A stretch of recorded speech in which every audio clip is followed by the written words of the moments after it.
Chers compatriotes, en Guinée, le temps passe, mais le système perdure et continue son œuvre malfaisante. Les arrestations arbitraires, séquestrations et intimidations font partie du lot quotidien des Guinéens.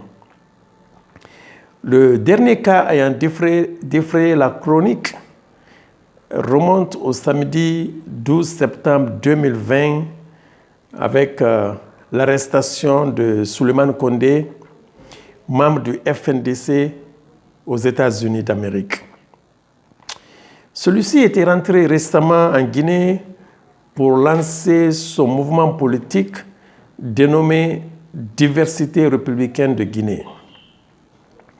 Selon le commissaire de la direction centrale de la police judiciaire, Fabou Camara, les motifs pour lesquels il aurait été interpellé seraient liés à des publications qu'il aurait faites sur sa page Facebook quand il était hors du pays. À travers une déclaration rendue publique, le FNDC a dénoncé par contre ce qu'il qualifie de kidnapping d'un camarade victime de règlement de compte pour son engagement inconditionnel contre le projet de troisième mandat au sein de la diaspora guinéenne. Chers compatriotes et amis, on n'a pas besoin de chercher loin pour savoir que c'est le FNDC qui voit juste dans cette affaire. En ce qui nous concerne, il n'y a pas de délit constitué pour lequel Souleymane Condé peut être interpellé et privé de liberté. Admettons même que l'intéressé aurait tenu des propos jugés graves par les autorités guinéennes. Il n'y a jamais eu un début d'exécution ni avant ni après. Et depuis que Souleymane Condé a fait ses publications sur son compte Facebook, il n'y a eu aucun préjudice ou fait dommageable à une quelconque partie.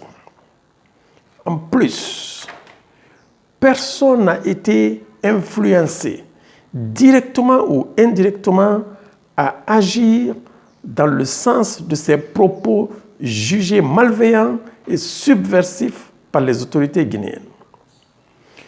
Ce sont des propos et des publications sans conséquence aucune et qui sont restés lettres mortes. Il faut dire aussi que rien, ni dans le passé, ni dans le présent, n'associe le prévenu à des personnes ou groupes de personnes capables de causer un quelconque tort ou préjudice à l'État et à ses institutions, ou encore à des personnes privées.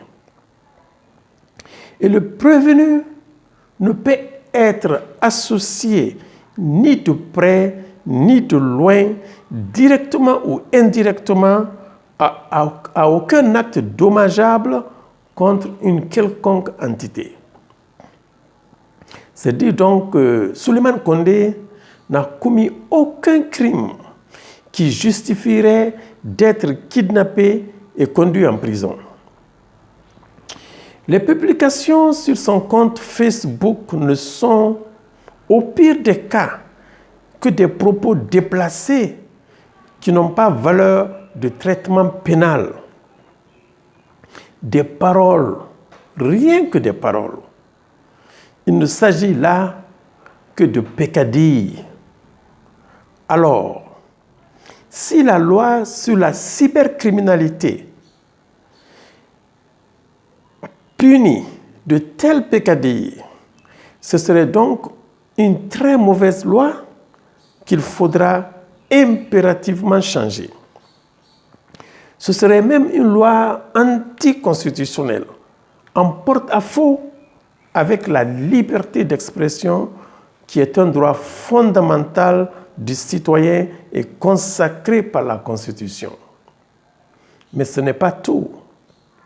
L'autre aspect de cette affaire qui me dérange et qui doit révolter tous les Guinéens, c'est le 2 poids, 2 mesures appliquées par les autorités guinéennes.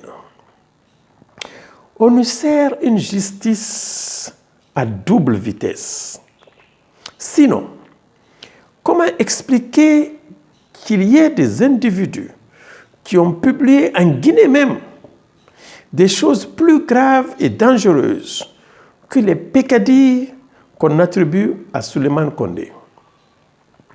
Qui d'entre vous n'a pas visionné ces vidéos où des individus menacent de brûler les propriétés d'autres Guinéens sous le prétexte qu'ils les auraient acquis de façon frauduleuse ou parce qu'ils n'auraient pas le droit d'acquérir des propriétés foncières sur une partie du territoire guinéen? Des propriétaires totalement en règle avec la loi, mais qui sont stigmatisés et à qui on colle l'étiquette d'étranger. Et toutes ces publications partagées sur les réseaux sociaux par ces individus ont été suivies d'effets. On a vu des plantations de plusieurs hectares brûlées, des voitures calcinées, et même des maisons et des boutiques saccagées et pillées. Et après ces actes horribles, ces mêmes individus sont apparus sur les réseaux sociaux pour magnifier et célébrer ces crimes dont ils encouragent même la répétition. Et pourtant, tous ces individus se promènent tranquillement dans les rues de Conakry sans être inquiétés. Ils jouissent d'une impunité totale et poussent même l'audace jusqu'à se faire photographier avec les hauts responsables du pays dans les ministères, la Banque centrale et autres lieux publics. Personne n'a été inquiété ou poursuivi pour quoi que ce soit. Et que dire de tous ces cas de tuerie de jeunes manifestants tombés sous les balles et arrachés injustement à leur famille? Plus de 200 victimes répertoriées à ce jour et aucune enquête n'a été diligentée pour retrouver les coupables. Sur ces dossiers-là, l'État est aux abonnés absents. Et vous avez vu comment ils craignent les pieds pour organiser le procès du massacre du 28 septembre 2009.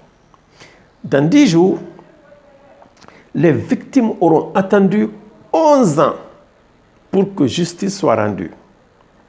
À voir comment les choses évoluent, il est de plus en plus évident que cette année encore, ce procès n'aura pas lieu. Qui sait s'il aura jamais lieu sous le magistère d'Alpha Condé?